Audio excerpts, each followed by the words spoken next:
Te queríamos también preguntar, Rafa, por el segmento dentro del transporte de los portacoches, el transporte de vehículos, porque desde AutoFM vamos viendo que parece que el mercado de automoción con mucha tranquilidad se va reponiendo, los pedidos van llegando, la crisis de los microchips poquito a poco se va solucionando y las marcas nos dicen que ahora la logística pues es la que tiene que empezar a trabajar para mover todo ese tipo de coches.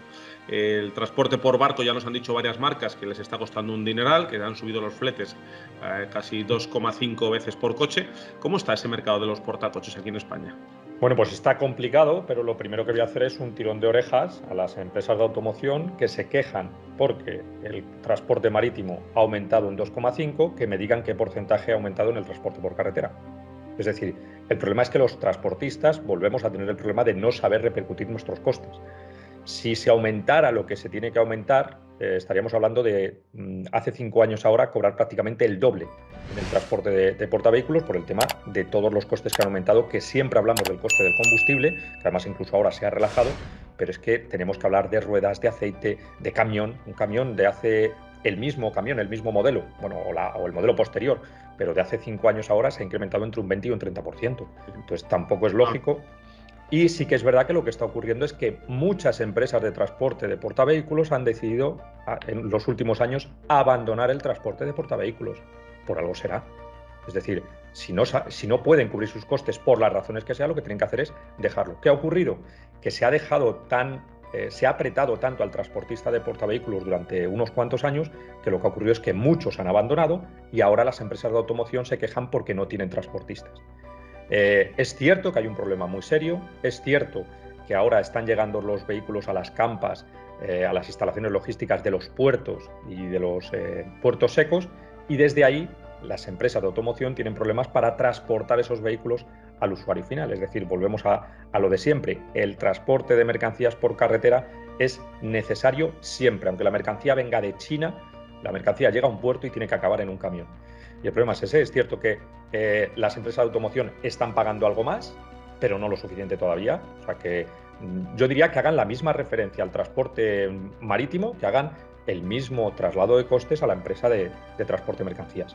Ahora mismo hay gente de portavehículos que intenta aumentar el número de camiones para transportar, pero claro, el problema con la compra de camiones, que creo que también ahora comentaremos, es que tú no puedes comprarte un camión y mañana empezar a trabajar.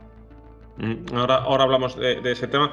De todas formas, perdona un momento, Fernando. También las empresas de automoción lo que están haciendo con los portacoches es algo que no solo hacen con los portacoches, que sistemáticamente en las últimas décadas hacen con todos sus auxiliares de automoción, en prácticamente cualquier ámbito.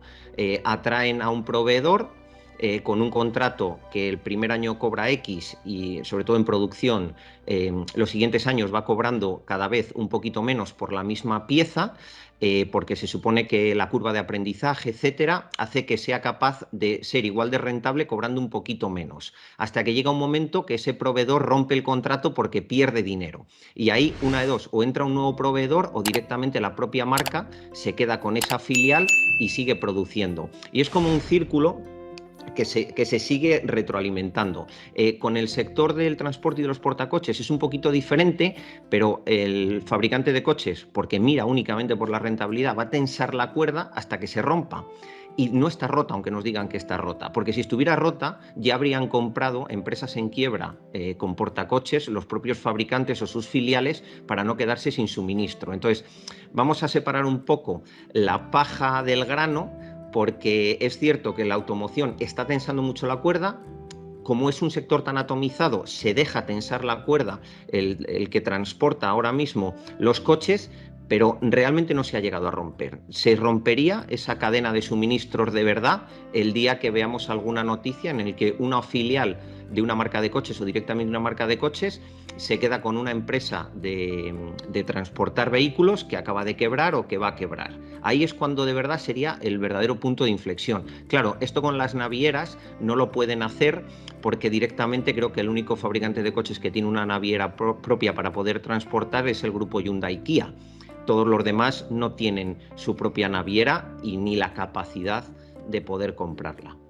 Pero para absorber una empresa de transporte de portavehículos sí que tienen capacidad porque es súper rápido y lo podrían hacer, pero al igual que en las navieras no pueden, en el transporte no quieren. ¿Por qué? Por el dinerito. Es decir, al final las empresas saben que apretando al transportista, el transportista acaba haciéndolo, y en la naviera no. En la naviera es esto vale tanto y te toca pagarlo. Entonces esa fuerza, esa fuerza que tiene una naviera, en el mundo del transporte es mucho más complicado, pero bueno, si tuviéramos la mitad de fuerza que una naviera, yo ya me daría con un canto en los dientes. Rafa, has dicho que en el sector del transporte, que es para el que hablamos en estos programas, no ha sabido repercutir, incrementar esos costes que le han llegado, como se han hecho desde las navieras. ¿Por qué? Porque somos empresas muy pequeñas. Es decir, el problema es que ¿Todo al final, ese problema es la atomización del mercado? Para mí sí. Para mí, esto es opinión mía, pero para mí sí. Al final, un transportista autónomo con 1, 2, 3, 5, 10 camiones, lo que tiene que pensar es en muchas veces subsistir.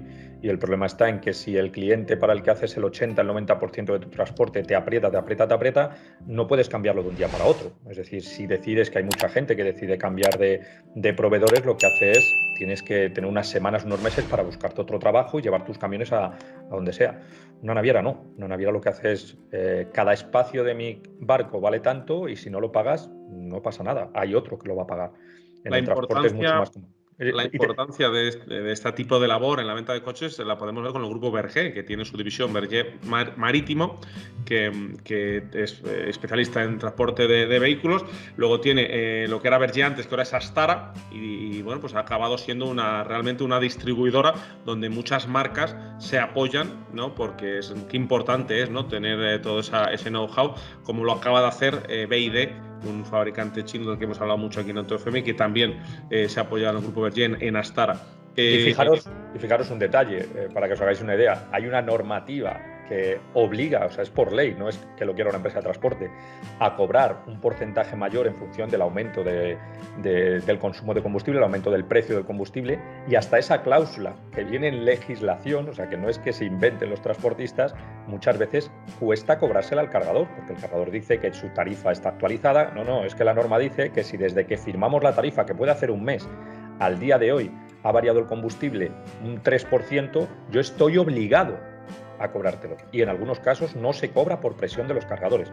O sea que imaginemos eso que está por ley a todo lo que no está por ley. Es decir, cuando los costes suben, pues lo normal es cobrar más. Pero es muy complicado el mundo del transporte y está claro que es el mayor problema en el mundo del transporte. Yo siempre lo he dicho, que los problemas del transporte los tienen que resolver los propios transportistas. Si estamos esperando a que alguien venga a arreglárnoslo, vamos mal. Una última pregunta que te quería hacer con respecto al tema de las portacoches. Los portacoches llevan una carga muy especial, que son los vehículos. ¿Es el camionero también como es una carga tan especial, tiene que cargar en los coches o ahí también se puede utilizar su descanso y se lo tienen que cargar?